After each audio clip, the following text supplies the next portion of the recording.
Aphrodite and Adonis. Aphrodite was playing with her boy, Eros, one day when she accidentally wounded herself with one of his golden arrows.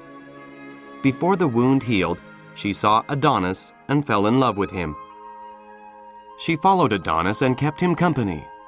Aphrodite, who used to love to relax in the shade and make herself more beautiful, now hiked through the woods and over the hills, dressed like a huntress.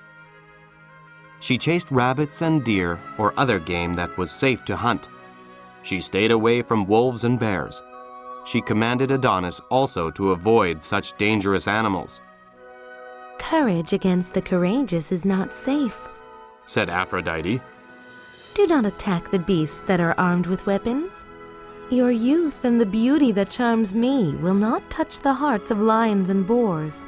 Think of their terrible claws and great strength." Having given him this warning, she climbed into her swan-driven chariot and drove away through the air. Adonis was too noble to listen to such womanly advice.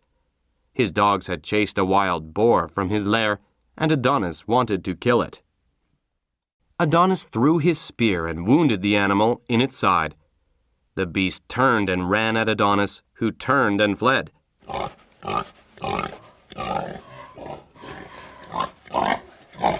The boar was faster and caught the young man with its sharp tusks. In her chariot, Aphrodite heard the groans of her lover, and she turned her swans back to earth. As she drew near and saw Adonis's lifeless body covered in blood, she jumped from her chariot.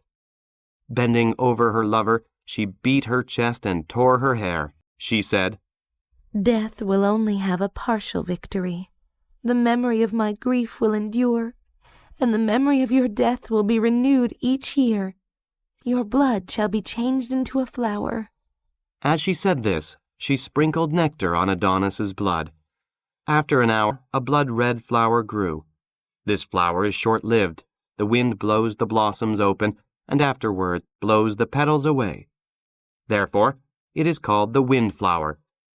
It remains to remind the world of Adonis's youthful beauty and his tragic death.